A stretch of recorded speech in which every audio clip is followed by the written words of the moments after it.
Rothmeyer. I'm a Yoda fan.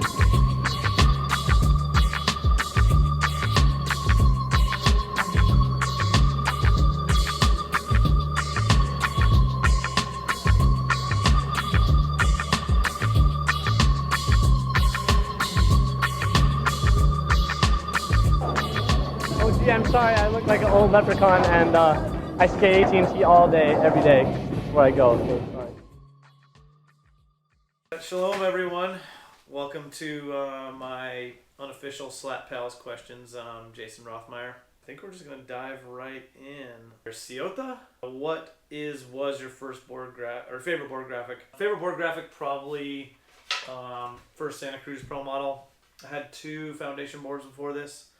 It would probably be either this or that other one that I talked about on that Skate Hoarders, which was that kind of funky sort of bootleg foundation graphic that we didn't actually make, that during the Rocco beef he made pro models for us. So I think it's either of these two. The Star Wars one's pretty sick. At least I did that one. But then again, finding out not us do this kind of warms my heart a little bit. So have I ever been to a proper soccer match? No. Sadly, I have not. A bunch of the New Balance guys just went to a Liverpool game in the UK, and I think I had a chance to go to a Barcelona game when I was over there for a contest, and it was raining so fucking bad I just didn't feel like sitting through rain. I was just like, dude, I'm not going to sit through this shit. So I didn't go. Element for life. Any close calls with death when finding wild snakes, and what is the biggest snake you've ever photographed? The rarest. I wouldn't say I've had close calls. Or 2 weekends ago, I was hiking in the Mojave, and me and two other friends, we stepped right next to a big giant Mojave, and he didn't even make a noise or anything like that. So all of us could have got popped, and I had shorts on, I would have got fucked up. But I have not been bit. I've been photographing them on the road, and I've had a couple. Usually they're pretty docile when they're on the road. They're just kind of hanging out, and I was trying to get a real close shot, and I was like this far away, and I had one just like fucking snap at me out of nowhere, and I scratched up all my elbows trying to get away from it, but I'm pretty quick, so I got away from it. But my buddy did get bit when we were out hiking. He got bit by a big Northern Pacific rattlesnake, trying to shoot a photo, trying to pull it out from under a bush with his fucking bare hands, and he got popped like right here, and the bite was really big, and we had to hike back about 1.5 miles to the car after he got bit. So I don't know, you guys probably don't know shit about snake bites, but people always think like, oh, there's like a kit you can have or anti-venom or something like that. There's shit you can do if you get bit. You have to go to a fucking hospital as fast as you can, and that's the only thing you can do, and you hope that you can get to your car before you pass out. So that's pretty much what we did.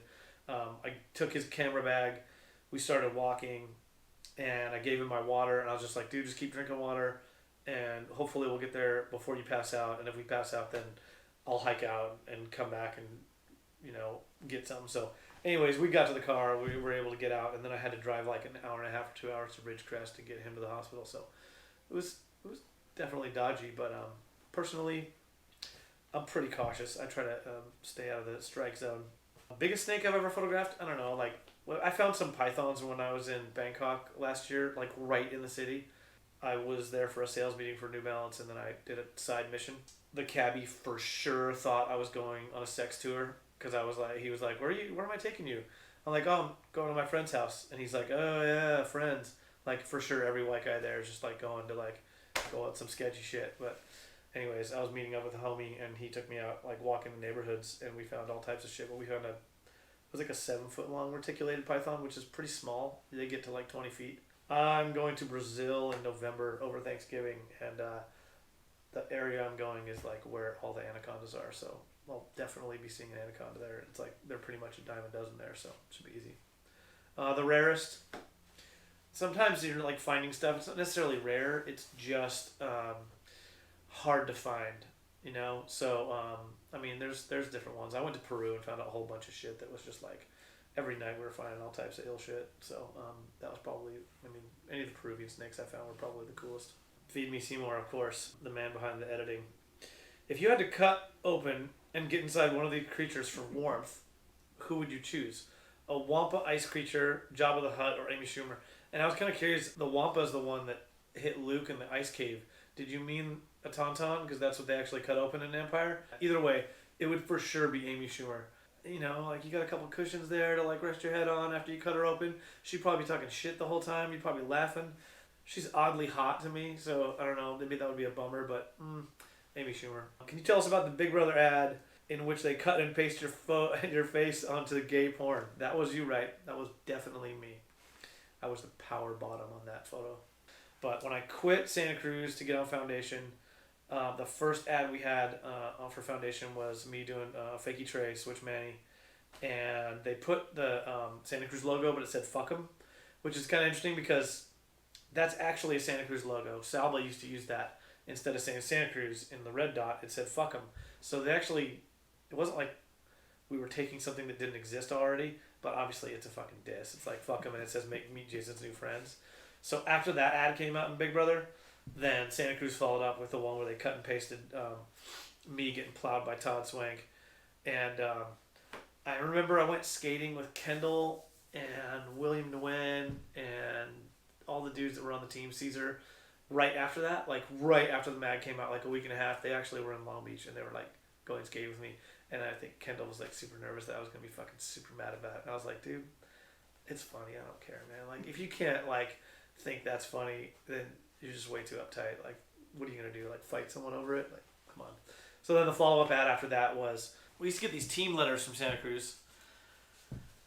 So I gave them to Swank, and he used like one of the ones that has like all the NHS font on it. I think it was probably like this one, where it has like Santa Cruz. Like back then, you couldn't like fake this at home really. So I can't remember which it was. There's one that's like really properly, you know, NHS'd out. Anyways, we used that letterhead and then faked a letter about how Santa Cruz was going to be making. They were going to stop making skateboards and they were going to start making rollerblades and shit. It was fucked up. I think it was a Steve Olson ad. It was pretty funny. And then the next question Soda Jerk asks was the Rocco Swank beef real or a marketing ploy? It was those dudes were friendly with each other. They like each other. They're like totally good friends, I think. But it definitely was real when Richard Mulder quit and he had the ad in the Foundation ad in the issue and then the World ad, you know, in the Porsche on the back waving like, bye, I'm quitting. That I was at Tumyetta when that went down and Swank was fucking pissed, man. He paid $3,000 for the Mulder ad and then in the same issue Richard's in a World ad, he was just fucking livid. So it was like a marketing ploy, but it was also like it got real when he got smoked in that. What was your favorite Foundation era? You know, I really like the Magic F. Like that was like before I got on. Beagle was ripping. Ricky Higgins was sick. They just had a cool squad, and I remember it was just like, I don't know, it was just a small brand, and I remember thinking how rad it was. That was probably it. And what was the last one? Why has Foundation had such a bad writer retention rate? I feel like we're probably just all too old to realize that not everyone stays on companies forever, so we have like this nostalgia over people quitting, but I mean, fucking Corey Duffel rode for him for like 20 years or some shit, and some of those dudes rode for a long time. Fuck, I'm sure that money has something to do with it. You get a better offer, what are you going to do? You can stick around for $600 a month? Yeah, so, could be that. Cockstickas, yearly salary, don't lie. Under $200,000 a year, but above $60,000. How's that? I'm not lying. I will tell you this. When I turned pro for Santa Cruz, I got $500 a month. Foundation paid me $600 a month. Got back on Santa Cruz and they gave me $1,000 a month. And I made a little bit more on Santa Cruz because I had a couple times where I made over my minimum. And let's see, I had an airwalk team manager job and I made $30,000. I thought I was fucking balling in '98. How did NB approach you? I had already worked for Black Box, and when the license deal went down through them, I was already repping it. So the brand manager Sebastian, when Black Box was doing this, he had told me that he was going to continue the brand and he wanted to move it to Long Beach to make sure that I worked there. So that's kind of how it happened. It was awesome. Like the nicest thing anyone's ever done for me. Oh, this is great too. I like this one. I think NB is the weakest of the Corpo shoes. How do you feel about that? I don't really know. What am I supposed to feel about that? Like, I mean, So I guess Nike, Adidas, Cons, New Balance, in that order. I mean, whatever. Those are only 4 brands. We're in 4th. Are you truly psyched on NB or just the skaters and the money? Dude, we have the coolest fucking squad ever at New Balance. We have 8 people running a whole brand in Long Beach, and everyone there skates. I mean, it's the best work environment I've ever worked in, and we have a lot of autonomy to do whatever we want to with the brand. There's no pressure from New Balance in Boston. We're just there to make cool shit. And I mean, I don't know. That's like a dream scenario to me. So it's not just the skaters and the money. I think it's fucking great. Crumbling infrastructure. Is Slap responsible for NB making shoes?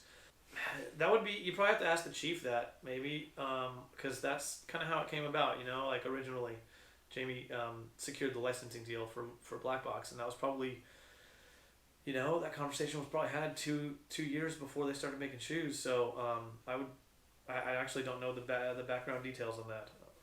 Congratulations, Adam Abbas, you won the prize pack. I hope you enjoy the 80s and 90s stickers. I hope the Snow Trooper makes it onto your mantle at your house or something like that.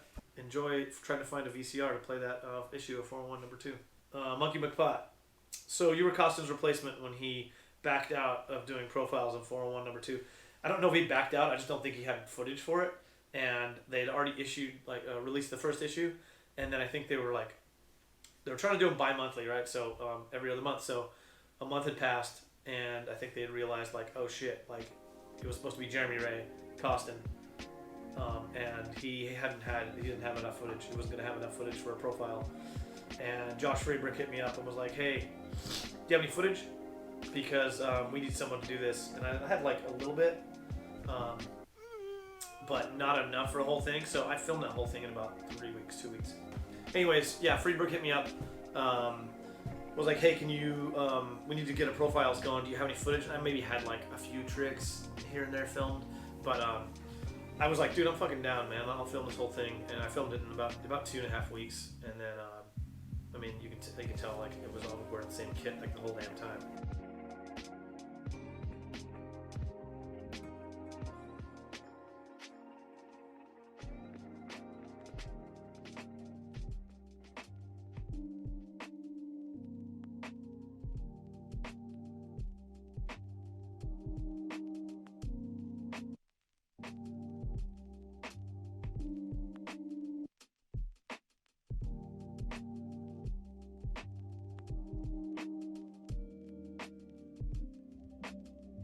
Tell us about when you first met Cliff at Castle. James Craig, skating Castle, I think it was probably 92 or 93, maybe 94, whatever. I used to go and end up hanging out at Castle contests just because all my homies were still skating AM contests, and I'd already turned pro, but whatever. Like, I've gone to the contest with like Rob G and Montoya and Malcolm Watson and all these dudes. And I remember early on, James was skating, and this dude came up to me and he was like, hey man, like, I think he was probably like trying to see if I could like help him get some boards going for Santa Cruz or something like that. And this dude was like, hey, what do you think of this dude out there? And it was James. And I was like, I don't know, man, his fucking arms are kind of crazy, he's got weird style, I don't know, I'm like, he's alright, like, whatever. And it was James's brother. I felt like such a fucking dick. Sorry, James. But we've already discussed this. You know, we're tight. But it was pretty funny. Tell us about the Larry Perkins cassette tape you teased in Skate Orders episode. I mean, I've got the OG tape, you know. It says it right there, Larry Perkins. Might have to listen to this off camera. We'll see. Larry's trying to retire right here. So, you're telling me PJ beat Moose and battled the Barracks with absolutely no warm-up. Yeah. When he rolled up to that one match, Moose had like 40 homies there, and I was the only dude there to like hang out with PJ. He just had like this giant squad. So he came in late, and Moose had already been practicing, and PJ rolled in, and he did one kickflip on flat, and then Denman came over and he's like, hey, are you ready to start? He had like not even done anything other than put his shoes on, and PJ's like too nice, and he's just like, yeah, okay, like I don't want to keep everyone waiting. Like I'll get it going. And I'm like, dude, you don't have to do it right now. Like you can take 5 minutes to warm up or 10 minutes or whatever. No one's in a rush. And he's like, no, we can get it going. So if you watch that game again with that background, it's kind of funny because he's a little dodgy in the beginning, and then once he gets warmed up, he just starts fucking it up. So it's pretty funny. Oh, you made Nigel cry. Did you feel good about it? Truth be told, he was probably 12 or 13 when that contest happened at the Maloof Money Cup. And it was the one in Orange County. I'll give you a little contest background. Sometimes the format of the contest dictates who does good in the contest, and it sucks. No matter how you judge it, sometimes it's like it doesn't work out for the dude who's the best. There was a contest we did, another Maloof one. They always tinkered with the formats at the Maloof contests, and the one in New York, it was like Shane O'Neill's like first contest he'd ever skated. He just kind of came to the U.S. and was so fucking good. And so the way this format worked, they had the course broken up into, it was like 3 sections, and it was like the stairs. So think of like the course, like it's like up here, middle, and bottom, okay? And they had us broken up into 3 different 2-paired judges. So it's like 2 judges are watching the top, 2 judges are watching the middle, and 2 judges are watching the bottom. And they averaged all of our scores together based on what tricks the people were doing in front of you. Shane did fucking switch flip back lip down like the 12 stair. It was like fucking insane. Probably 2009, like 2008, maybe 2010, whatever. Stuff that no one could do at the time. You're just like, oh my god. And in the middle section, he kind of did like a few things. He never skated the bottom. So the format was they average all the scores together. Well, the 2 dudes at the bottom, they're like, he never came down here, so he got like a fucking 0. You know, like he never even. It was like a ledge over a grate. I think that's what they have at that. It was a remake of the Flushing grate, the ledge, and so Shane missed the fucking cut. He should have been like in the finals. And he should have damn near won the contest. And it was like, dude, what the fuck? I'm like, man, like. It's it's like one of those things where you're like, it's not my fault, the format sucks. So anyways, going back to Nigel, so that one was 3 sections. It was like a side section with like I think it was like a bump to bump with a flat bar, maybe like there was like a small gap, a bunch of ledges and shit like that. And then they had another side section that had like a mani pad, an A-frame rail, and some other shit, and another gap. And then the ending section, which was like the huge stair set with a big hubris. That contest again, format was 25% of your score is the first section, 25% of your score is the second section, 50% of your score is the last section. Chris Cole murked the first section, like beyond, and he got like a 95. Nigel got like 4th in that section, he got like an 86 or something like that. Second section goes, Cole again, just blows everyone away, fucking doing everything he can. Malto killed it in that one. I remember he did half cab nose mani, nollie backside flip out on the mani pad, and we were just like, what the fuck? He got like Cole first in that one, Malto second, Nigel got like 3rd. So Cole again, like 94, 95, Nigel again like 85, 86, like good scores. But go to the last section, Cole's already got this massive lead built up. Nigel goes and does 21 tricks in a row. Big flip front board, 270 lip, no back nose blunt, kickflip back lip, kickflip back smith. Like he does all this shit. He never misses a trick. He got a fucking 100. We gave him 100, or we gave him 99 because you couldn't. It was over the scoring scale. Like the slider bar didn't go up to 100. So he got 99 from every single person, and he got second in the contest because of the format. And obviously, going into it, all of his boys were like, "You fucking won, dude! You just won $100,000! Holy shit!" And then it comes up, and obviously he didn't win. He was just fucking chapped. And I was like, dude, you feel like terrible for like a kid, because he's just like, he thinks that you're like dissing him when you're not. It's just you're like a victim of circumstance in some of those. But those contests, we've learned a ton. And don't get me wrong, Cole in that contest, by the way, he got second in that last section. So that's why he ended up winning, because it's like he got first, and second. Nigel got like a 4th, a 3rd, and a 1st. And when you average all those scores together, Anyways, math fucks contests up sometimes. And it's no fault of anyone's other than the format.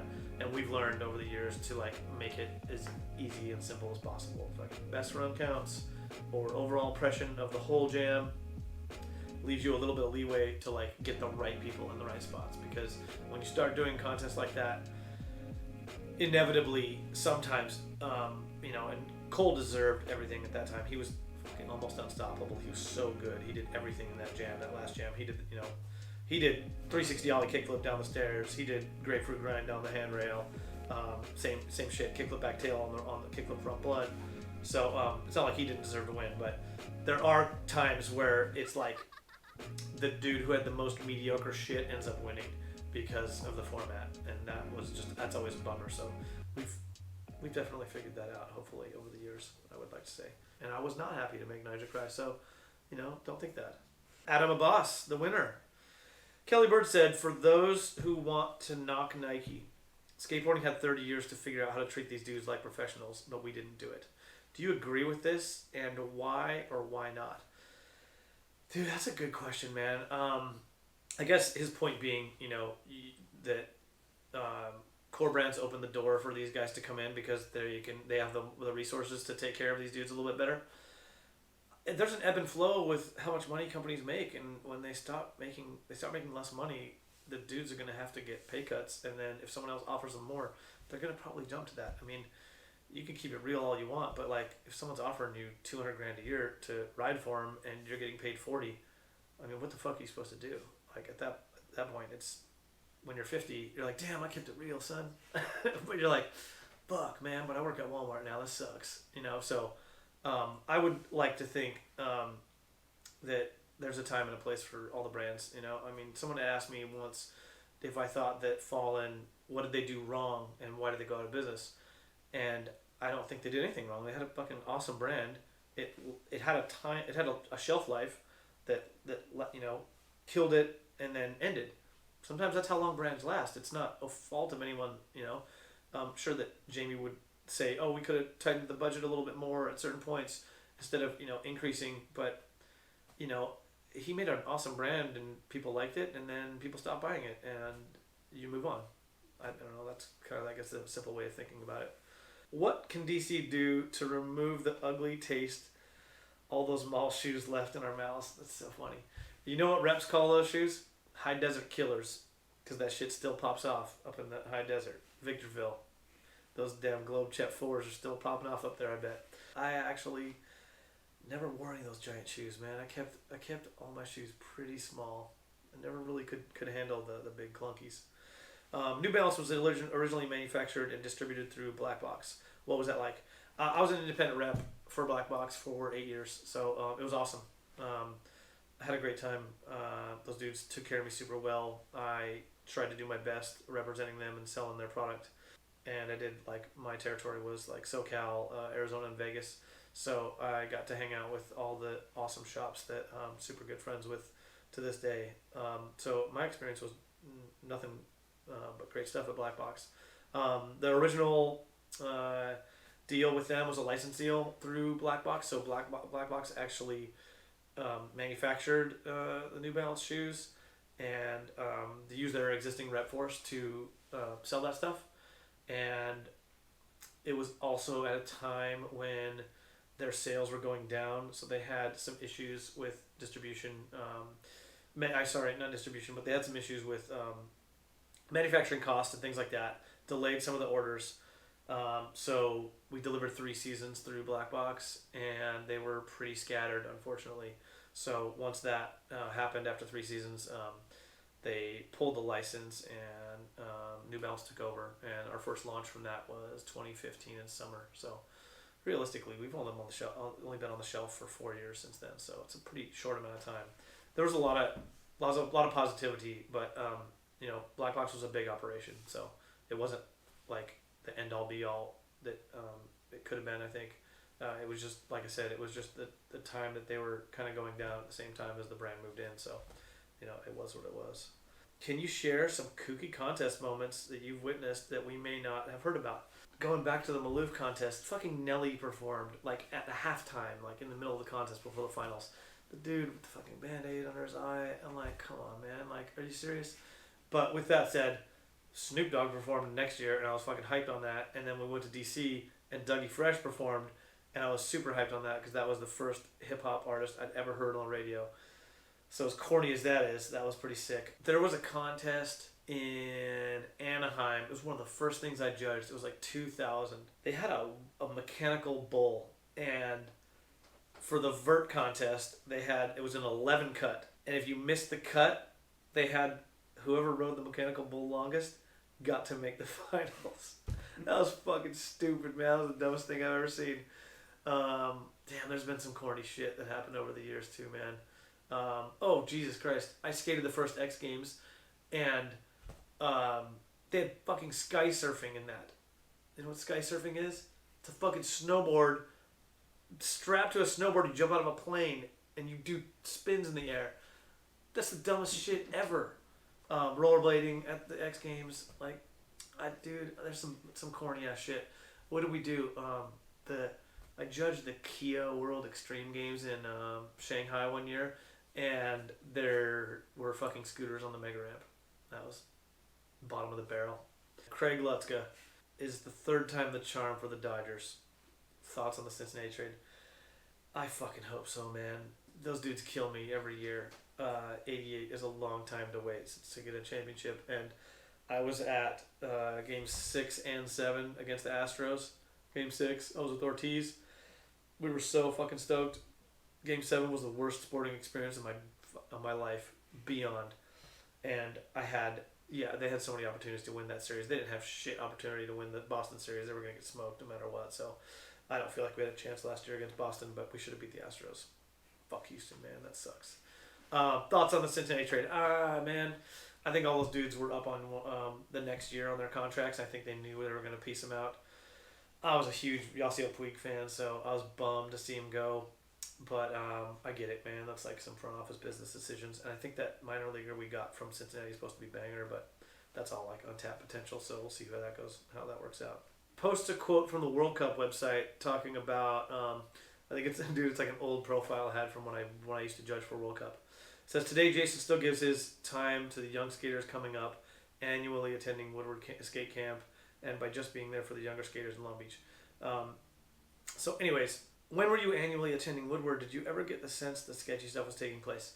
I did Woodward 93. It was my first time, through probably 98, just going every summer as a visiting pro.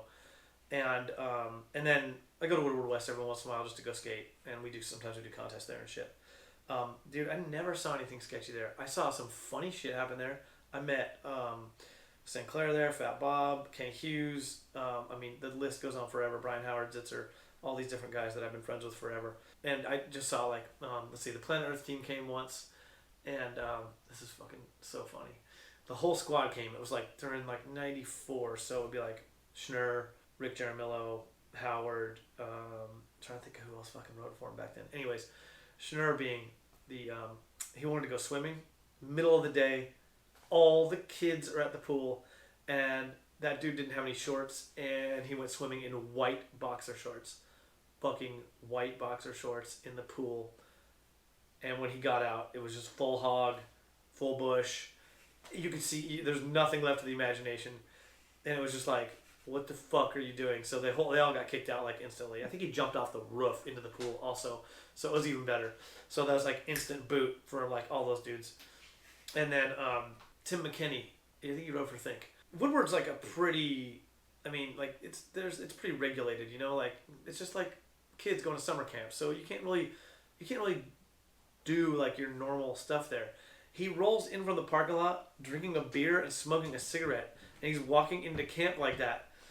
And everyone was just looking at him like, what in the fuck are you doing? Like all these parents and like all these counselors, and he's just like mid like smoke. He's like, oh shit, is this not cool?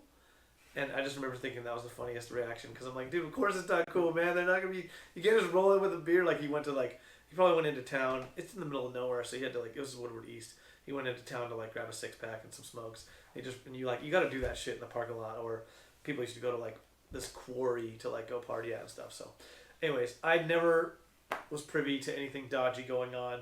I apologize for not having any extra info. Silhouette. Who picked the Bad Religion songs? I actually did. At the time, the 411 music licenses were really slim, and Epitaph happened to be one of their licenses, and I was like, fuck Epitaph, and so all the original first album Bad Religion songs were on Epitaph. So I was just like, dude, I'll snag all those things. So that was what I was hyped to be able to use those. Tuna, dude, Tuna has excellent questions. Any good stories of skate moms' dads being pissed off when their little superstar didn't get a good enough score? Fuck yes. Let's see. It's happened with pros. Mostly it's happened with little dudes. It does the same question about pros, but we did the Damn Amsterdam one year, and this kid skated the contest. He was probably 13 or something like that, 14, maybe he was 12, whatever. The most basic shit. Board slide, ollie the pyramid, shitty kickflip over the hip, 50-50 the flat bar, just all the cornball, just whatever. You're competent at skating, but you're not really doing anything. You're just rolling around and doing shit, stuff that we should all be able to do first try. Now, granted, this is an AM contest, but it's an AM contest with Alec Majerus is skating it as a kid. Louis Lopez is skating it. They fucking kill it at that time. Anthony Schultz was there. Anthony Schultz, first time I saw someone do no comply nose blunt on a big ass vert wall. It was so sick. And so, there was dude, at the time, an AM contest then, there was 130 people in the contest. That kid got 80th or 90th. He had a no bails run and he didn't do anything. So we're gonna score you accordingly for that shit, man. You are not gonna get by trying to Jedi mind trick us with some fucking safety dance, little kid points. It doesn't work. So his pops came up to me after the contest and was like, I don't understand.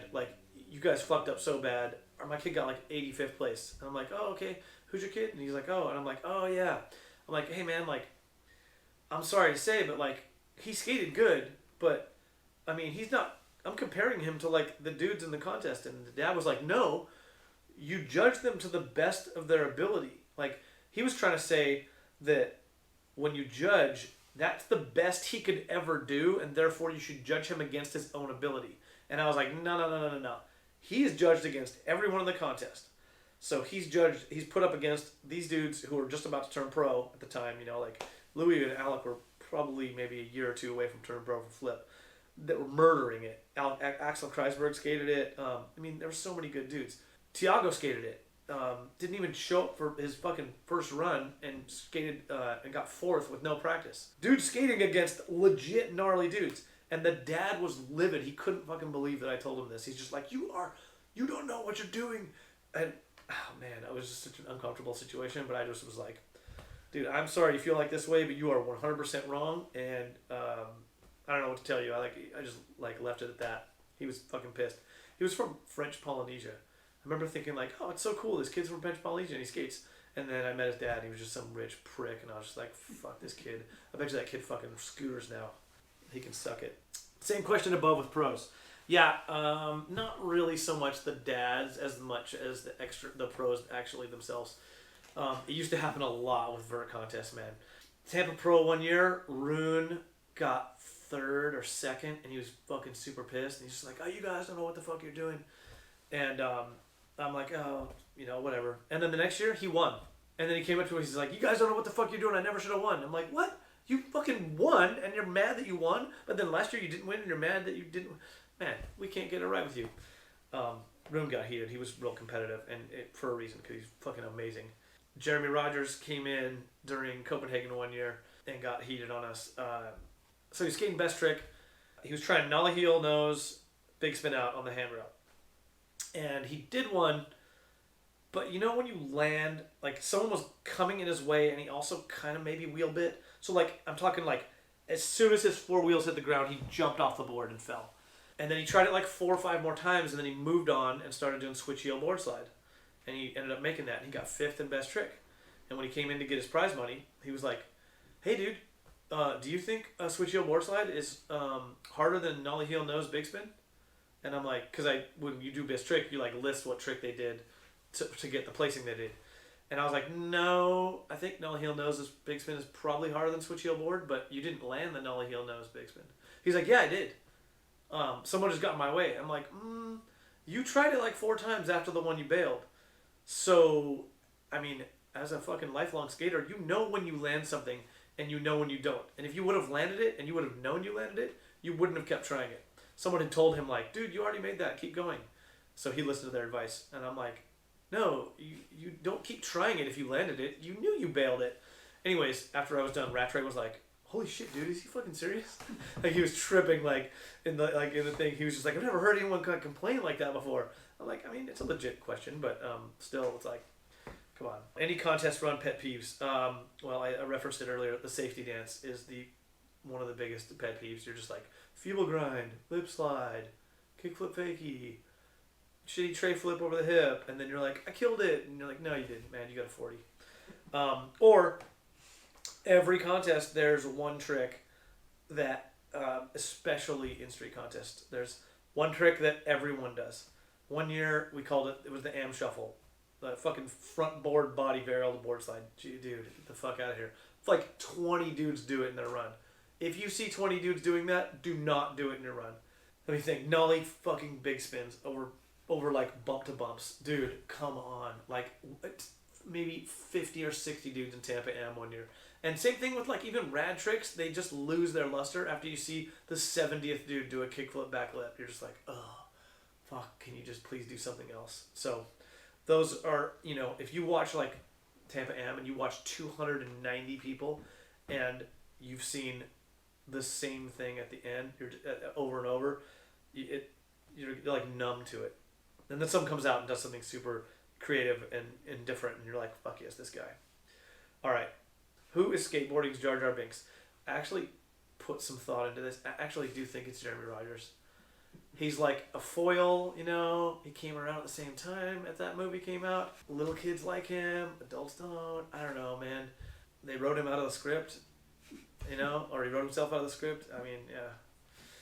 How do you feel about The Last Jedi? Thoughts on the trailer of The Rise of Skywalker? Yeah, man, I'm backing it. I am interested to see how they wrap up the whole 9-movie series. That's a lot of work to there's some storylines. I've read all people's theories about what it really means, and so I mean I'm interested in it, man. I back all those. I think the prequels were hard for me to stomach because the CGI is just so bad that when it happened you're just like, oh god, Lucas, what are you doing? But people really hated The Last Jedi. I didn't mind it, but I mean obviously Leia floating through fucking space was pretty stupid. But there were some endearing moments of that movie. If skateboarding was the Star Wars universe, who would be on the light side and who would be on the dark side? Rocco would definitely be on the dark side. He was probably the Emperor, right? I mean, that would make sense. But then I thought, maybe Clements is the Emperor. Maybe Ryan Clements is the one who's like the puppet master controlling everyone. Yeah, I mean, dude, you could go down the list for so many. I mean, the whole Plan B team was probably the dark side, right? And then they did have Star Wars Wars. Although Rodney was probably not. Yeah, I don't know. That's some corny ass fucking nerd shit, man. Favorite, least favorite curb combo. I still run the nollie lip to switch feeble a bunch. I guess that's probably my favorite. I mean, it just seems to work for me. What 90s skate thing do you wish would have made a comeback? Dude, you know what, man? Kickflip melons, I still think are a rad trick. I never could do them in the Hensley way. And the only other person that really runs, and doesn't run them anymore, but he did run them for a little bit, was Reynolds. The one he does at the Bro Bowl was amazing. He does them on quarter pipes to fakie. They're so good. I feel like a good, and kickflip grabs in general, just melon, not indie. You don't need to do the kickflip indie, the shackler.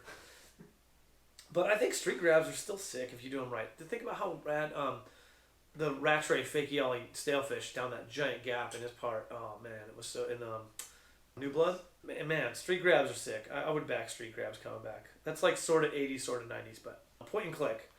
What's the one animal you want to get a photo of that you haven't? I've tried to go find jaguars and leopards, so both similar cats but different continents. Jaguars being South America and Central America, leopards being Africa, and I still haven't been able to find one. I'm hoping that changes when I go to Brazil because the area I'm going is like the jaguar capital of the world, so I really hope we're able to find one there just because they're super sick. I did 6 trips to South Africa, 5 of them for a contest, one of them just for fun with my family, and of those 5 trips I took, I tried to find lions forever in the wild. Everyone goes to like these game parks where you can find stuff pretty easily.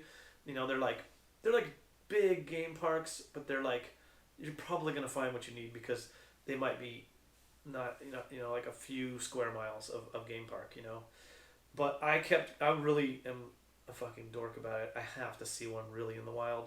So I kept going to the Kalahari in this giant national park that spans 3 different countries through Botswana, Namibia, and South Africa.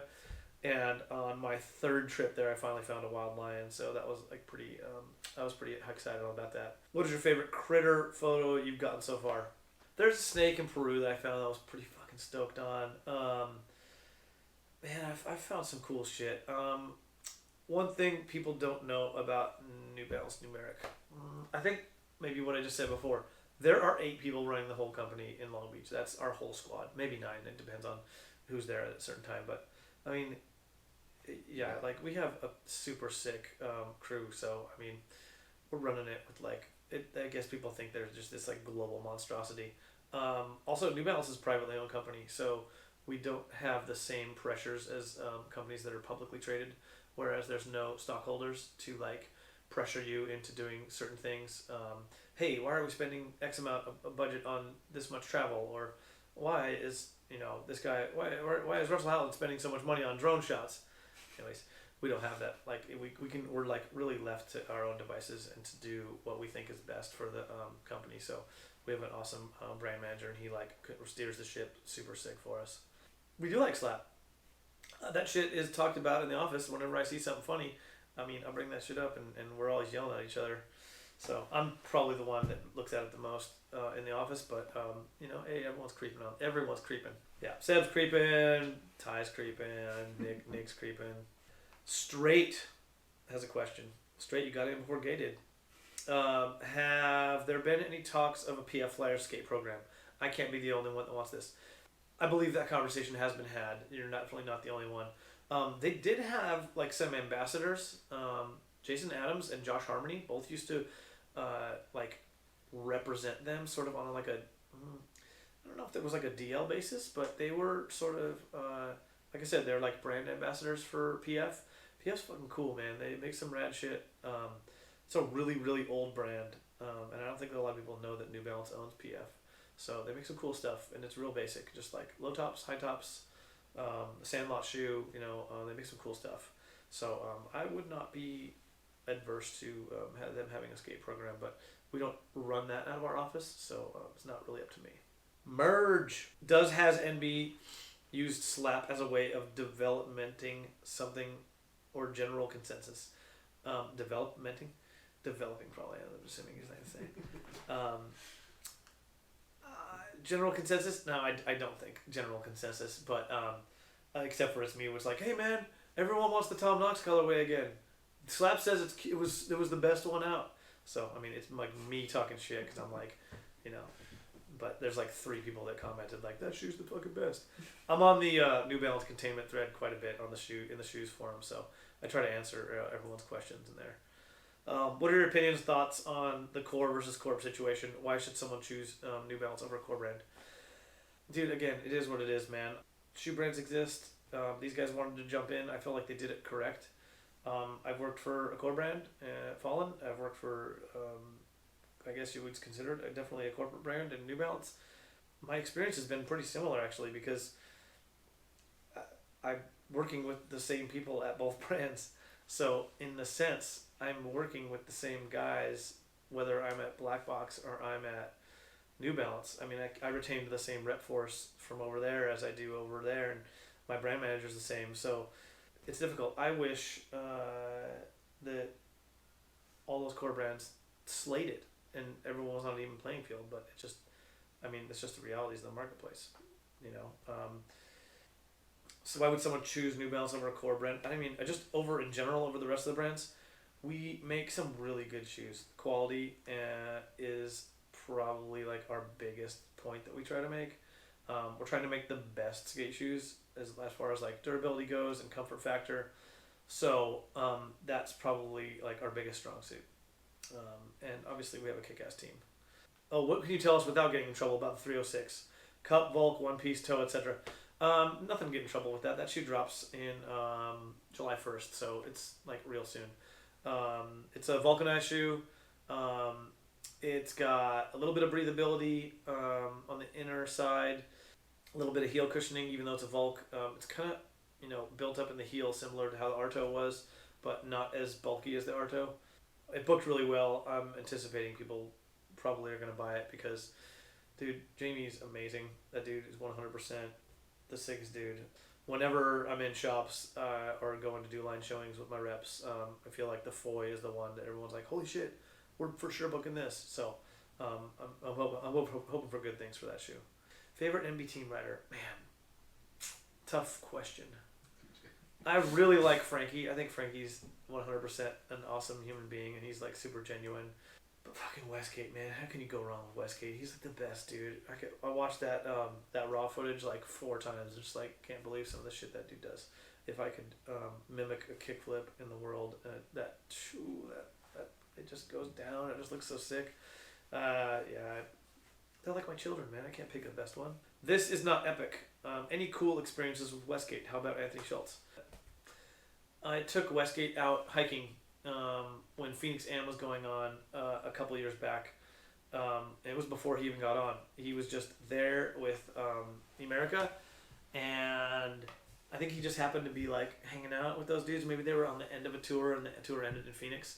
And we were eating at a restaurant, me and my rep, Jason, and we saw Brandon when we were leaving. He's like, "Where are you going right now?" I'm like, "Oh, I'm going to go hiking up in the hills outside of Phoenix." And he's like, "No shit." I'm like, "Yeah." He's like, "Fuck, man, I really don't want to go back to this contest and just sit there all day. Can I go with you?" I'm like, "Dude, totally, man." And he's like, "My flight's at like 10 p.m. tonight." I'm like, "Well, cool, dude. We're going on a mission to go look for some snakes." It was just me and him, and he was just super psyched because he'd never gone 4-buying before, and we were just driving all over the place, and he was tripping that I was like driving past Ocotillos and creosote bushes, scratching the shit out of my car. My Forerunner is just, it looks like Freddy Krueger here at a car wash. It's just super fucked up. But he was just like, "Oh my god, I can't believe you're scratching your car this bad." I'm like, "Man, I bought this car to get it scratched, so I definitely put the use to it." But he was super pumped and super nervous that he was going to run into a rattlesnake and get scared. And then like a year later, he was on an element trip. He was like, I think it was Idaho or some shit, and he sent me a picture, and he was like, "Dude, I found my first rattlesnake." So he was super psyched. So I guess that's a cool Westgate story. Schultz, dude, I don't know. I've known Schultz for a long time. He used to live in Minnesota, so he was skating the Dam Am at Third Layer a long time ago, and he was just fucking ripped, man. He was always like one of my favorite dudes in those contests. So he's on Black Box when I was working there. So I don't know, Schultz rips. I don't have any like special stories about him. He just shreds. Like I said, no comply, nose blunt. Fuck, that's an awesome trick. It was all one of those like sort of half quarter pipe banks, like so. But it was super super tall. It was like maybe 10 foot or 12 foot, and so he just did it so sick. My name is not Jeff. Any people on Slap DM you about getting free shit? Yes. Gay Imp Metal Sausage hit me up, but he wasn't asking for free shit. He was just like, "Hey man, where can I get, like, when are you guys going to make a vegan shoe?" And then that's when I was like, "Hey, the 420 is a vegan shoe. It's totally synthetic, even down to the glue." I have a bunch of vegan friends that ride that shoe. One of our reps is vegan, and he specifically rocks that shoe. And so he was super pumped, and I was like, "Hey, if you want to try some of these, man, I'll totally send some." So I didn't know that motherfucker lived in Japan. And so he sends me his address. I'm like, "Oh my god, I already said I was going to send this dude shoes." Anyways, luckily my Japanese distributor was fucking cool enough to send that dude a couple pairs of shoes, and he was pumped. So he didn't specifically ask for shoes, but I offered them, and then I was like, "Oh Jesus, this is going to cost me $400 to send this guy shoes to Japan." Yeah, I got some dude asked me for stickers the other day on there, and I sent him stickers. He didn't even fucking say thanks. I sent that dude a bunch of stickers too. If you could poach any riders, who would you get? Well, I am not the team manager. I mean, we poached Jamie.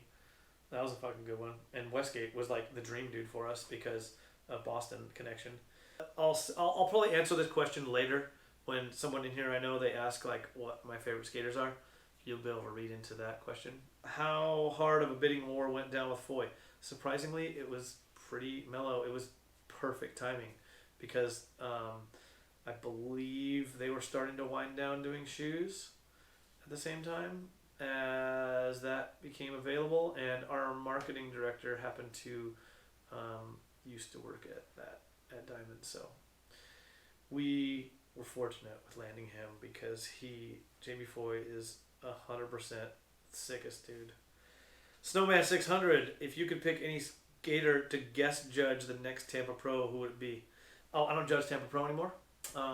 I stopped doing Tampa when our dads got divorced, when Schaefer and Clemens got divorced in 2014. I think that was the last one I did. I think the last one I did was Nigel winning 2014.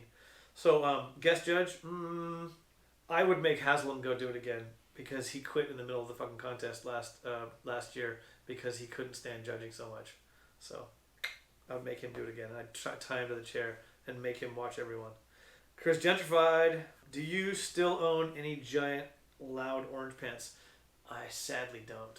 I did get some for a Halloween costume once at the Dam Am at Volcom, but yeah, I don't have those anymore. You had a really good style in the ugly era of small wheels and big pants. Was that intentional or a holdover from 80s fast skating? I appreciate you saying that. I look at some of my old parts and I think that shit looks pretty whack. Dude, it's hard to go fast on 38s. So I tried my best to keep up with the speed. But yeah, I mean, it was, I guess it was kind of conscious, but it was kind of, it's just how I skated.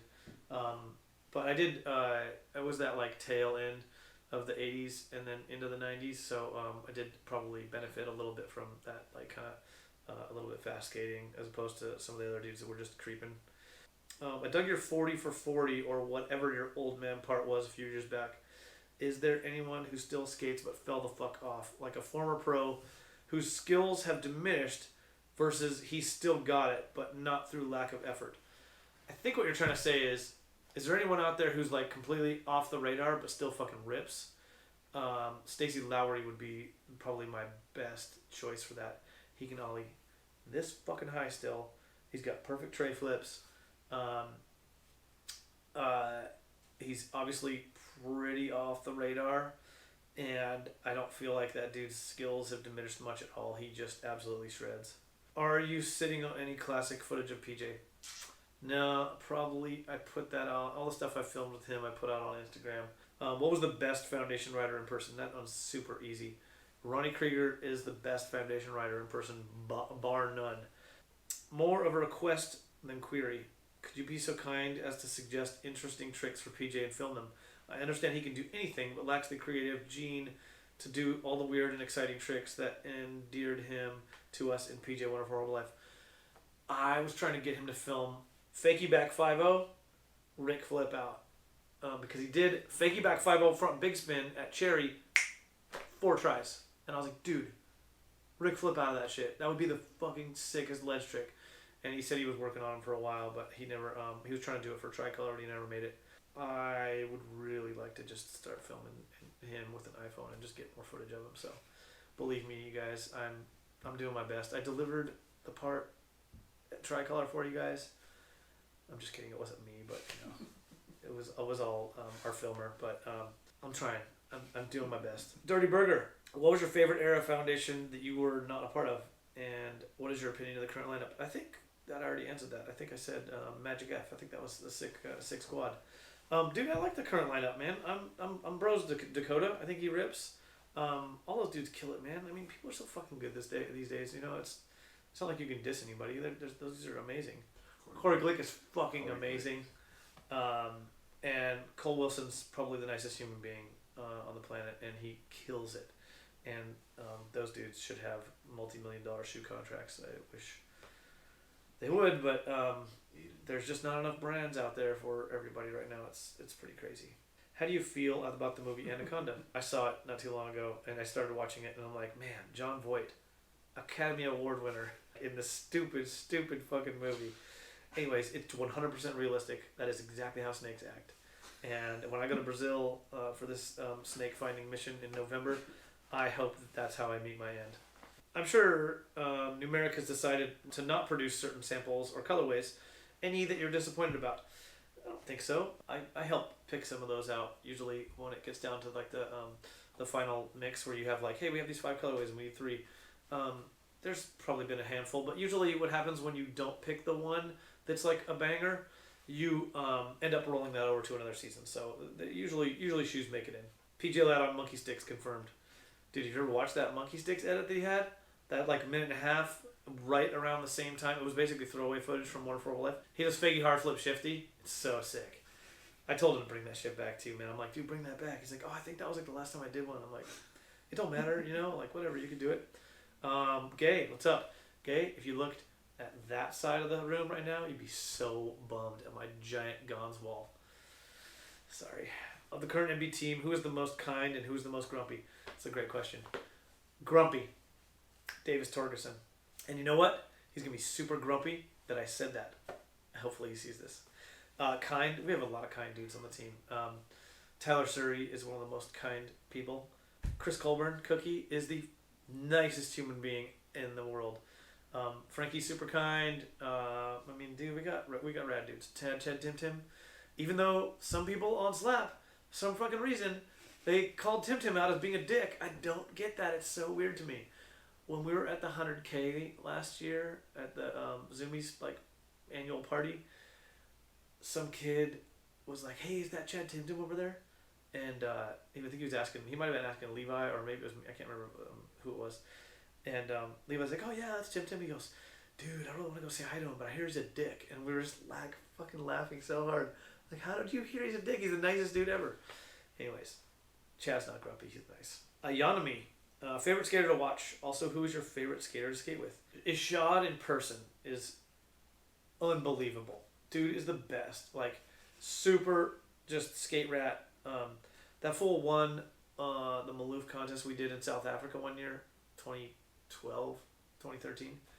And he won $100 grand. Maybe it was 150. It was some ridiculous amount of money. After the contest is over, still skating for an hour after it was over. You're just like, dude, what are you doing? You do like, you won, like you proved your point. But he's just out there to shred, man. He's just out there doing it, and he can do no wrong by me. He just looks so sick on all terrains. On video, favorite skater to watch. So my original 3 favorite skaters growing up: Jason Lee, Ed Templeton, Ray Barbie. Those are my like 3 favorite dudes, and then you can mix in like Gons, Hensley. I always come back to MJ. MJ is my favorite shit. Never had a bad video part. Oh, man, his goof around parts and tilt mode videos are the best. His shit in all the other videos, man, dude, is the illest. Chuck Ramone, what is the biggest pants smallest wheels combo you ever skated? I think I showed this. I showed this wheel on my transroll thing, but just so you guys can get a perspective of how small that is. And this isn't even the smallest wheel. This is a 42. This is a 42, and I skated 38. So 4 millimeters smaller than this fucking thing. A bearing, I believe, is 22 millimeters. So there's not a lot of space between the wheel and the bearing when you get down to 38. I have flat spotted wheels all the way to the bearing where the bearing is showing just for fun, because I would get a flat spot and it would be super deep, and then we would just push, and then like do like a booger slide, blunt slide on the ground and we just keep doing it until the bearing was showing just for fun. So 38 on wheels, and I think my biggest pants were, I would say probably 44s. Those were monstrosities. I used to bring 4 or 5 wheels with me when I'd go filming. Not 4 or 5 sets, just 4 or 5 wheels, and then just swap them out when they'd get flat spotted. Like, especially when you're going to film manual tricks. What's the most 90s-esque trick you ever did? I remember filming, and it's funny because it's not, people do them now, and like regularly. That dude did them Tampa Am over and over every time, that Japanese kid. I used to do the big spin flip 360 ollie, that like people call them blizzard spin or whatever. I guess it's not really a bigger spin flip, but it's basically, I guess whatever. Big flip, 360 ollie, all over the hip. And I remember doing them at some park in Illinois, I think it was in Joliet. It wasn't Rotation Station, and it wasn't Drop In. I can't remember what the other park was called. Anyways, I remember filming a couple of them there, and I did them fairly decent, and I used to be able to do them all the time, and I remember thinking, this is just hyper. I'm not doing this shit anymore. Like, that's just overkill. I guess that was probably my 90s. I mean, granted, more 90s-esque would probably be like No slide crooks, no slide crooks, no slide, fucking big spin out. That's some 90s shit. So I definitely ran that stuff. Is there a Steve Jobs inspired NB shoe coming out? That dude was real backing it. New Balance, wasn't he? Do you guys notice that when you type in sneaker on your emoji, it's a 574, gray 574? That's because of Steve Jobs, I think. Not that I'm aware of for him, but that's a lifestyle play, so they could have something going. Who knows? Are you into the Gravediggas? Is that why you're Rothdigga? If so, what's your favorite song of theirs? Man, I'm not into the Gravediggas. I feel like I probably missed out on those dudes. But I went deep into the Ghetto Boys, man, and like all the Ghetto Boys, like side track dudes, not just Scarface, but like Gangsta Nip and all these random dudes. So I definitely dabbled in some of that like horror rap, but no, Rothdigga came from Lowry actually. It's funny, I have a VHS tape in there and it says Rothdog on it, and that was Josh Freeberg giving me a tape of raw footage from 401. I think it was from my profile or maybe from the Woodward like skate camp article.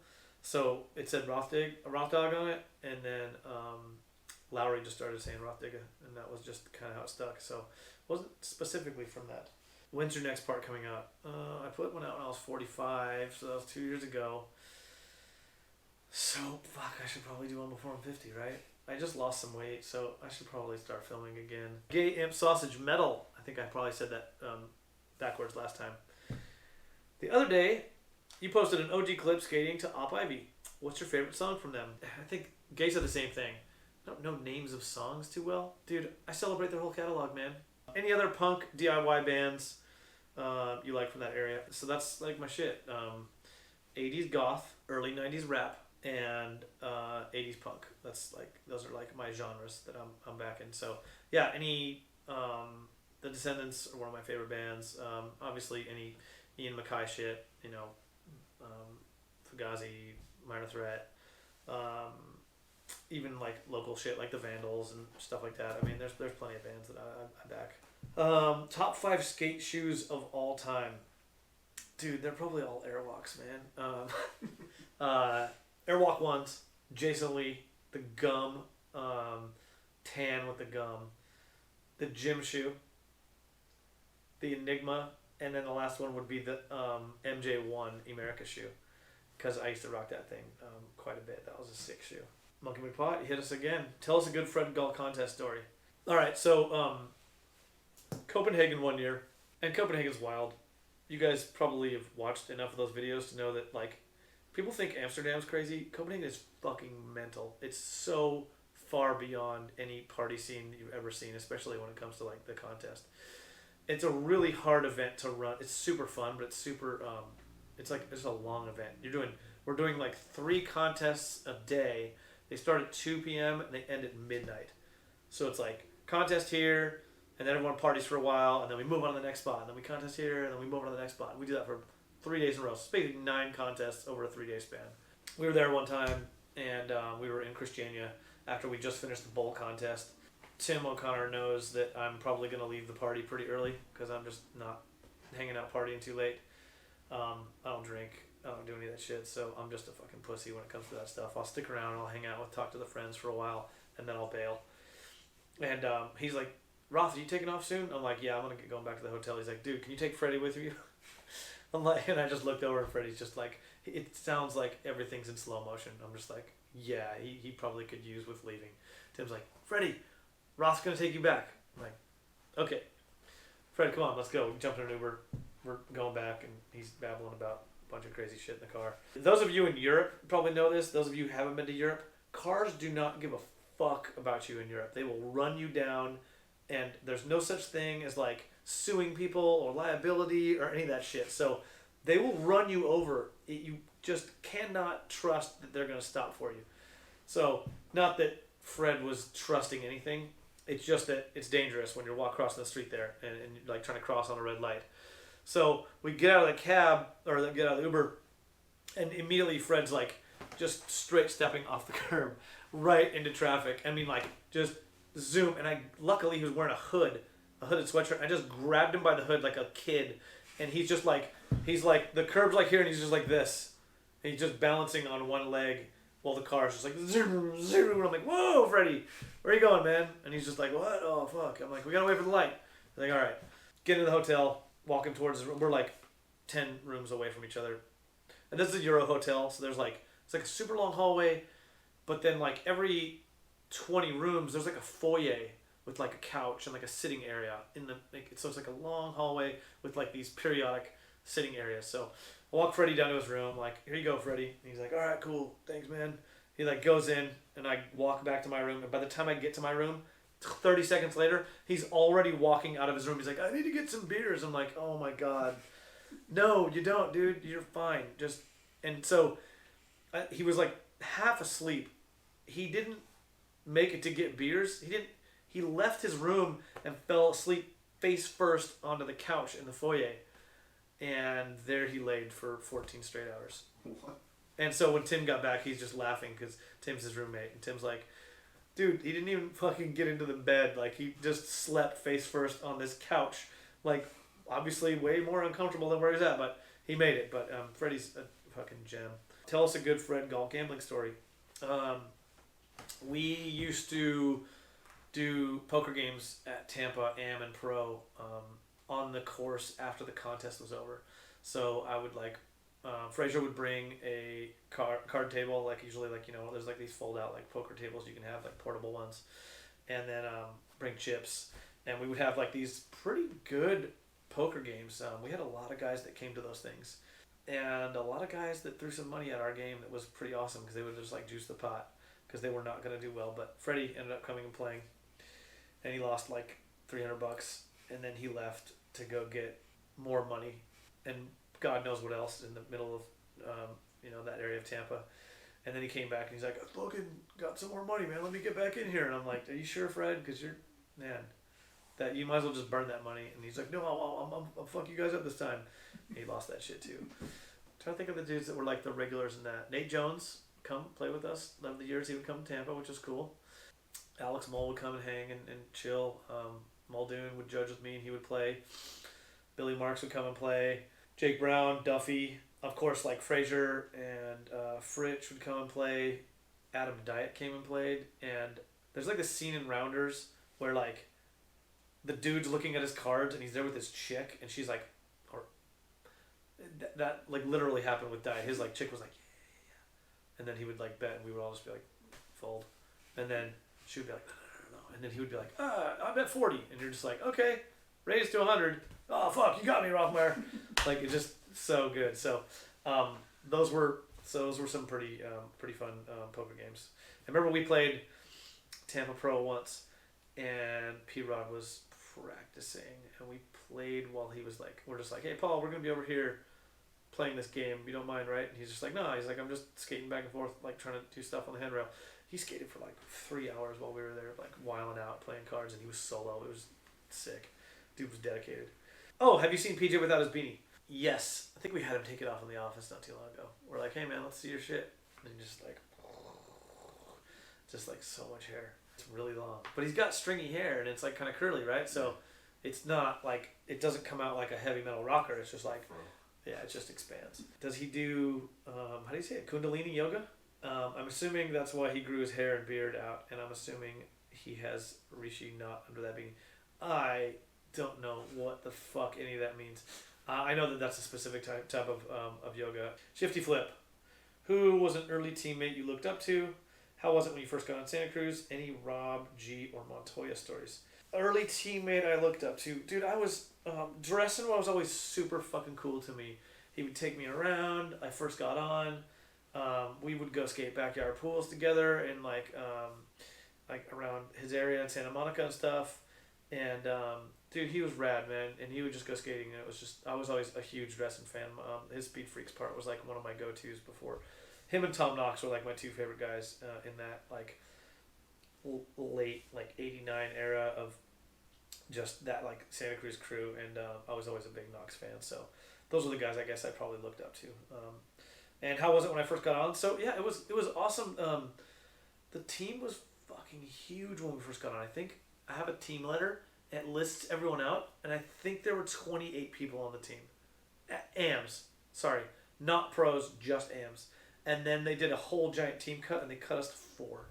And I made the cut. It was like, congratulations, we just cut 22 people off the team, and you made the cut. So I was obviously pretty stoked on that, but sad to see a bunch of the dudes go away. But yeah, you know, it was cool. I kind of wished that like they didn't know to celebrate their heritage, and it wasn't really heritage back then because it was only like 5 years removed from all the cool shit they used to do. But we didn't like get on hoping that we would like take those dudes' places, like Dressen and Knox and those guys, who ended up having to move on. I think that the budget's just tightened up, and that's just kind of what happened. But I was like, when I first got on, I was like, fucking dude, I'm gonna like go on tour with like Tom Knox. This is gonna be amazing.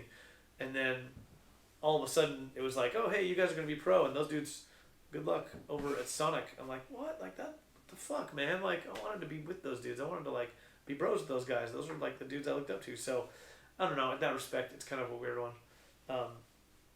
All in all, I've realized I should have probably just rode for a New Deal, and I just never pursued that. But that's the team I probably would have fit on the best. Even though everyone's always like, you fit so good on Santa Cruz, and that's what I think about. Fucking New Deal. That was like, when I look back at those videos, I'm like, man, I stole all Chris Hall's tricks. I should have rode for this company. Any good Rob G or Montoya stories? I think I talked about the Montoya one in the Chrome Ball, but for those of you that don't read, he was like on some next level shit from early on, man. And I remember skating the library, the ledges in Long Beach, and you know when you like practice doing stationary tricks, I don't know if anyone of you guys do this, but that's how I learned how to do like kickflip back tail slides and stuff. You just do them on the dry part of the ledge, like you do them where you're not going to shoot out. And so Danny was doing like nollie, front crook stall, nollie, front crook stall. Did like, I don't know, like 50 of them or 100 of them in a row, just like nollie front crooks and then scoop out. Nollie front crooks and scoop out. Not grinding or anything like that. And I was like, oh, that's sick. He's going to learn nollie front. Like at this time, no one had done nollie front crooks, and he was going to do it on the ledge. And then the next thing he did is nollie heel front crooks on the fucking ledge. And I'm like, what in the fuck just happened? Like, he moved past like the first part of the trick and did like the mind blower right out the gate. It was like, I couldn't believe it, man. I remember thinking, yeah, my shit is fucked up. I can't hang with these dudes anymore. Rob G was down for fucking throwing down. He was like a sick tough guy at some point. He fucked this dude up at AT&T once, and I think went to his high school, and he slapped the dude, like he maul grabbed his board and slapped the dude grip tape side down across the face, like they were fighting. So he knew not to truck bash him, as we all know lately. That's a fucking touchy subject, I guess. But so he did the other way though, boom, like, and just like two-faced the dude. So like the guy had like, you know, like you scrape the dude's skin off. He had like scab on this side and like normal on this side. And I think they went to high school together. I think he had to like see that dude at school. He's like, oh shit, sorry, homie. All right, Wampa Stampa. Is the R&D program still happening? I think it is, but it's weird. We don't have control over the New Balance numeric like testing program. But all of our shoes have to be tested, so we have a testing like crew out there. But we don't have, like, it's kind of vague because it goes through Boston. We don't actually like have 100% control over that. Here's about 400 questions from old Cliff, who I just spent a week with in Australia. When I'm in the place, that's that nigga. Were you the first person to do cab, flip, fakie nose Manny?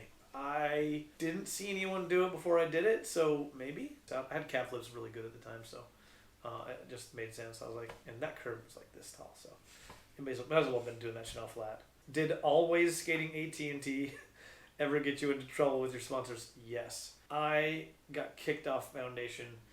Technically, okay, we'll dig into this a little bit, but that was one of the reasons why they said why Todd kicked me off. He's like, you're always skating the same spot, and I actually turned that footage in of the cab flip switch Manny for an ad. He's like, we already had an ad there, and I totally get it. I was like, in my head, I was like real trick based, so I'm like, no, but no one's ever done this trick before. Like, this should be a sick trick, and he's like, yeah, but like, we already put that at this spot, and you're kind of skating the same spot. And then he also said some weird shit when I got kicked off. Like, he just handled it super bad at the time. I don't think he knew how to like kick someone off the team really like correctly. He just was like scrambling for anything to say. But later on, I found out They needed my pay to pay for a new rider. Who do you think that rider was? Secret Foundation rider. Slap's gonna love this one. Steve Barra. Which, hey, makes sense. Steve was fucking better than me at the time, so more power to you, man. I got the boot and ended up riding back to Santa Cruz after I don't know how long it was, maybe I was unsponsored for 5 months or something like that. So, were you there when Rich Caldwell fought Chad Fernandez at the LV Castle contest? And what was the fight about and who won? I was there for sure. Did anyone really win fights back then? Those dudes were probably just like punching each other like this. They're like little kids. Don't know what the fight was about, but like I said, the 90s, dude, people were vibing each other all the time. They were talking mad shit about each other. I'm sure that it was just yo, dude, I heard you were talking shit. And then Rich was fucking tough though, man. He could get after it. Chad Fernandez also fought Jesse Roach on my front lawn once when they were 12 years old, each of them. Same thing, little kid beef. I'm what are you guys doing? You're not even hurting each other. Were you a part of the 508 crew or the Belmont Hustlers? I was a 508 crew. You had a photo that you took of a bird printed in a very prestigious college textbook. James, you spelled college like collage. Oh, was it the photo you took or the bird that got it printed? What school and how? A lot of the wildlife photos that I have, I'll get hit up by ornithology departments if I have birds, or sometimes it's reptile stuff, and they'll use them for college textbooks. So the Cornell Lab of Ornithology from Cornell University, they wanted this photo that I had taken. This is an Andean cock of the rock. Seems like a bird you'd like, gay. Anyways, these are kind of tricky to find, and there aren't a lot of good photos floating out there. We went to a place in Peru that happened to have these things in abundance, especially after the first one that I ever saw. I went to Ecuador and found one. Dude, I had to wake up at 3 in the morning. I'd hiked for 2 hours in the dark to go see this thing from 200 yards away in almost pitch black. And then we went to Peru, and these things were on the side of the road. I'm oh, of course, dude. So easy to find. It was probably a combination of both. The bird, like I said, is not super common for photos, so I happened to have a good photo of it. So Cornell hit me up and asked me, and all I asked for on this one, I didn't even ask him for money. I just asked him for a copy of the textbook so I could have it, because it's what do I want? $200 for the photo or a copy of this? I'd rather have the copy of that so I can kind of have it. I've had some of their stuff randomly printed in some textbooks, so it's kind of cool. I appreciate that. Top 5 Lakers of all time. Top 5 Dodgers of all time. Top 5 Lakers: Kobe, Nick Van Exel, Eddie Jones, Captain, Kareem. I guess I gotta choose Magic because he smoked Larry Bird, So I gotta go Magic. There's a bunch of other ones I could probably name off. Dodgers: Kershaw, Sandy Koufax. Even though I never saw Sandy Koufax pitch, if you look at that guy's stats and career, it's insane. He's the peak of the peak. Piazza, Valenzuela. I had a soft spot for Nomo. He was super sick, and then I listened to an ESPN 30 for 30 about him, and it's super, super interesting. So I'm going Nomo. There's a lot of pitchers on that list, but whatever. Is judging a professional skateboard contest hard to do? Favorite and least favorite dude to have on the judging panel?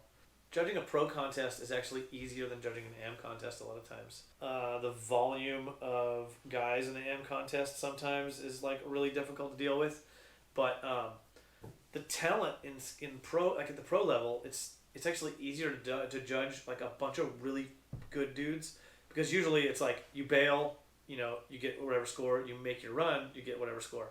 Every once in a while, everyone kills it, and then it's really difficult. But most of the time, they're trying such hard stuff that not everyone kills it. AM contest, even in a lower level AM contest, even we do those Hot Wheels Junior Open contests where it's 16 and under. This kid did a 50-50, and this kid did a 50-50, and this kid did a 50-50. They bailed everything else. Which kid do you put in the higher place? It's very difficult. You have to nitpick some really interesting stuff. So yeah, I would say, I still think AM contests are harder to judge than pro contests, but Jack Olson won Tampa AM one year, and John Cosentino got second.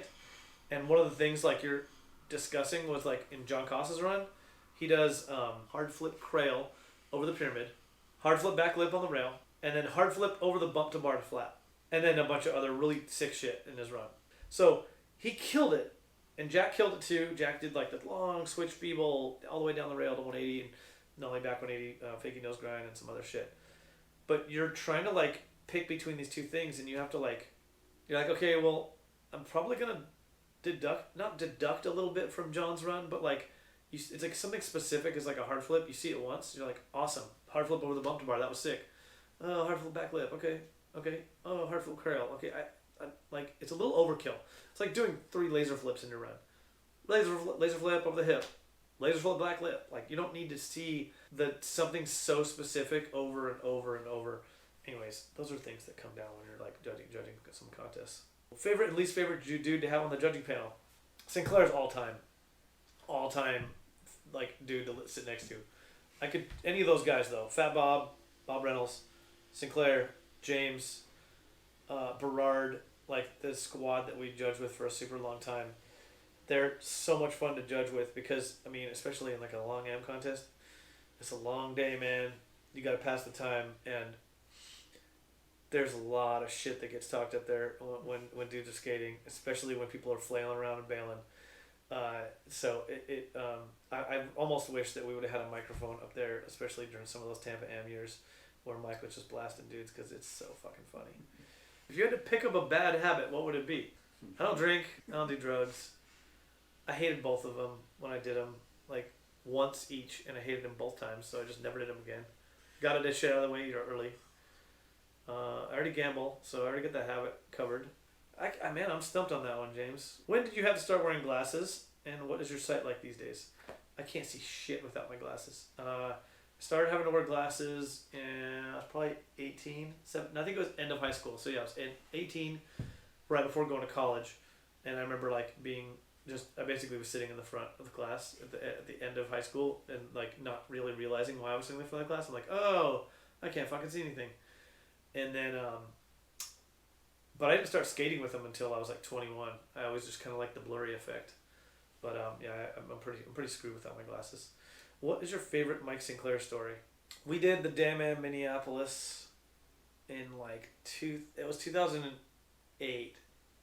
Maybe 2009. I remember because we went to watch the Laker game in our room, and that fool loves pizza, and we got Pizza Hut, and I got a pie over here. We each got a large. Okay, a large is 10 slices. I'm like watching the Laker game. I think it was like them versus the Timberwolves actually too. So it happened to be like we were in Minnesota watching that, and dust off like 2 slices.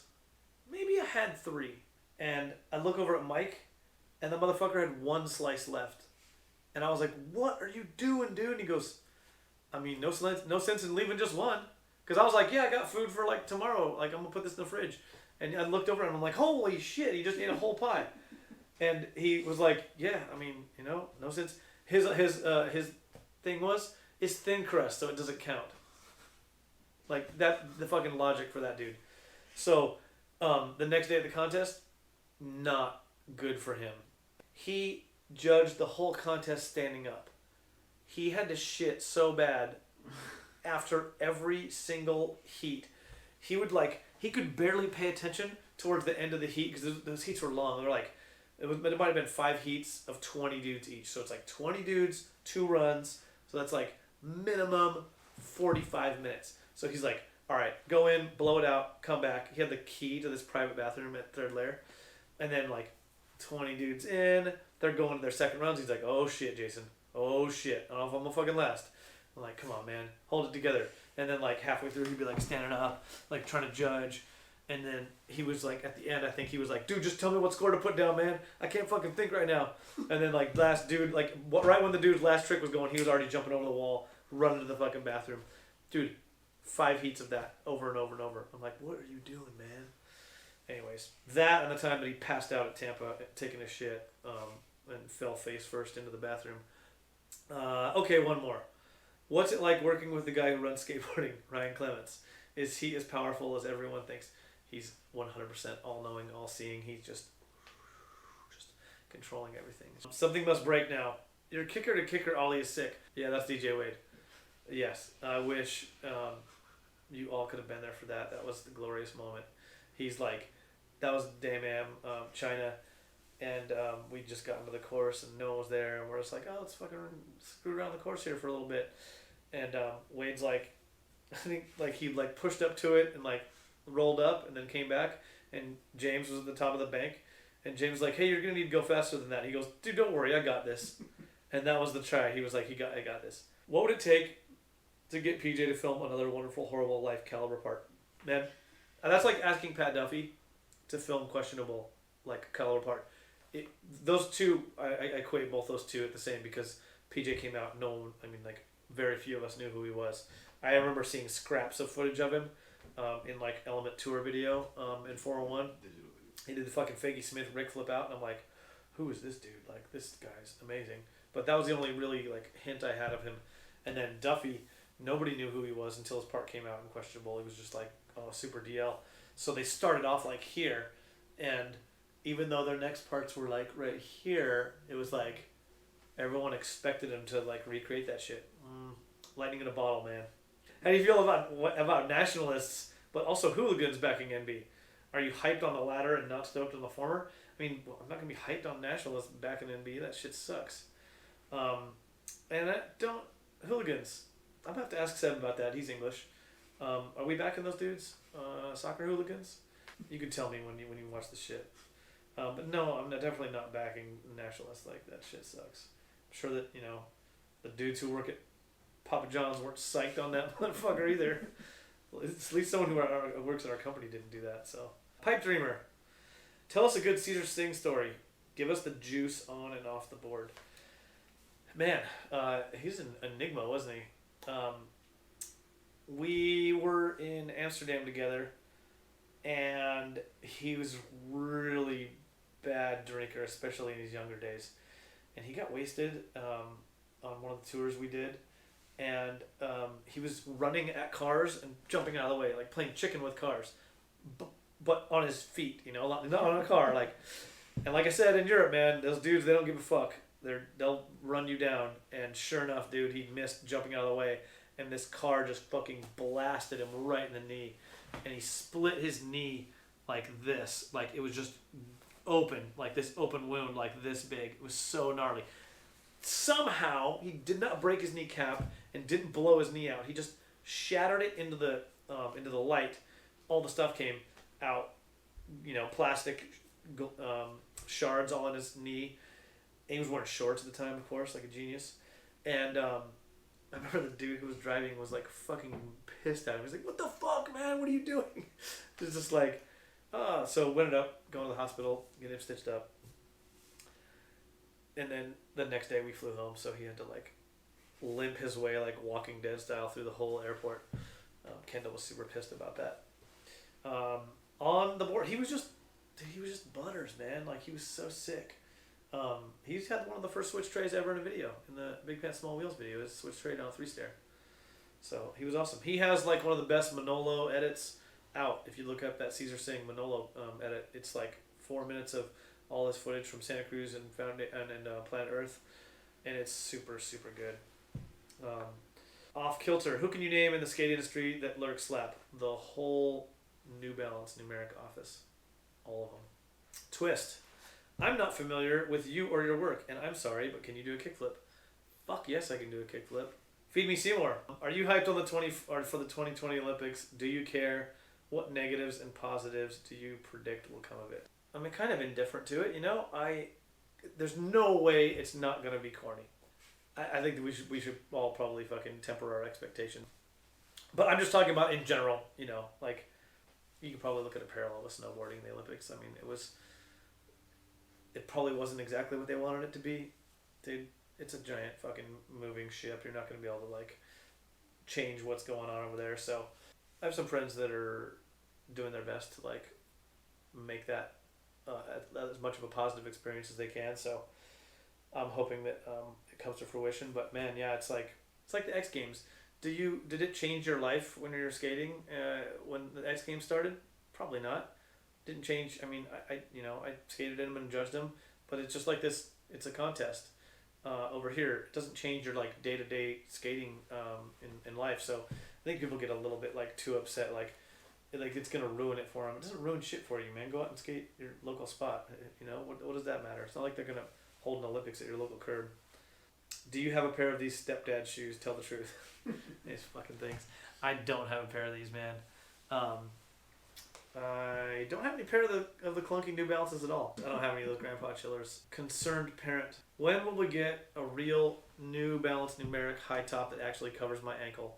High tops these days are usually for show only. 213s, 346s. They're not really meant to cover your ankle. It's just an aesthetic piece. But there have been a couple things floating around the office that weren't mid tops, that were high tops. So you might be pleasantly surprised. Cuban Links. Will NB ever make a size 14, or am I stuck with Adidas for the rest of my life? We make them in the All Coast line. We make the 574s up to 14. And I want to say that we have the molds for 440s up to 14, but I don't ever know if we end up ordering them. Yes, we're trying to expand up and down. So right now it's like 6 to 13. We're trying to go down to 4, and we're trying to go up to 14. So you won't be stuck with those shoes forever. You will hopefully have some of our shoes to try. But I don't know if you tried the 13s and the 212s. That shoe fits a half to a full size off. Larger, so a 13 in that should be about a 14. So maybe give it a shot. Christopher Lambe. Have you gone skating with the young Tom Knox? If so, what's the raddest thing you've seen him do on a skateboard in person? I unfortunately only hang out with Tom in the office when he comes over. I don't get to go skate with him. The raddest shit, he is just fucking sick, man. Like that line that he did, where it's like through the thing and the chunky ass ground. So he skates all that crust. So yeah, I mean, I wish I had more experience of skating with Tom. Bucket list thing for next year maybe. Roba, what's up with the 508 Sellouts crew? Any of those guys except Rob G still skating? So 508 crew. And then the Sellouts crew, we're basically one and the same thing. We called one of our videos the Sellouts video. Because I think that some of us were pro, and so we were kind of sellouts. Because we were like making money at it. So it was kind of funny. I think we someone coined that shit. You guys are a bunch of sellouts, man. Those dudes all skate, man. That's basically, if you follow the Tender Mutants, that's the same crew as the 508 crew. All those dudes are still skating. You know, Nisbet's still holding it down for everyone. So, yeah, Rob G, Toya, everybody. Is any new footage of Jordan Trahan coming out in the future? Yes. He's been filming, and if I'm not mistaken, I think we might have a part coming. So that'll be sick because you can never get enough of that dude, right? He's so sick. Man, he's got one of the best back no comply 360s in the history. It's so amazing. Off Kilter. Has PJ reached peak Shalom? Or is he more of a tortured artist type? I mean, he's tortured artist for sure. I think he's ascending to the crest of peak Shalom. He's like right there. Last one. Ted Coots. How big of a check did it take Jamie Foy to leave Nike for New Balance? He didn't leave Nike for New Balance. He left Diamond for New Balance. So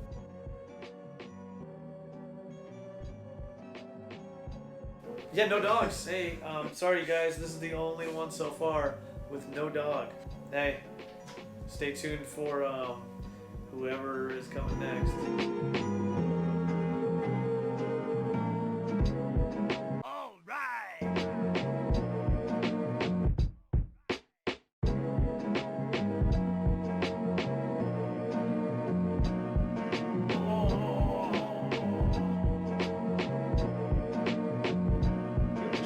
I don't really have any true inside knowledge, just based on what I read on Slap and then talking to people and whatever. There's a lot of industry people on Slap. I don't know who all of them are, but they say some shit sometimes because I have a Slap account. I don't post on it, but I lurk it. You know, it's the first thing I look at every day. Wake up, look at Slap, see what's going on in the world. And there are some industry people in there because there are some people who spit out some shit where I'm like, nobody knows that. Nobody knows that. You have to be somebody. Stuff. Yeah, somebody leaked some shit the other day, and I was like, "You're one of 3 people at 2 companies, so I know who you like." You know what I'm saying? Yeah.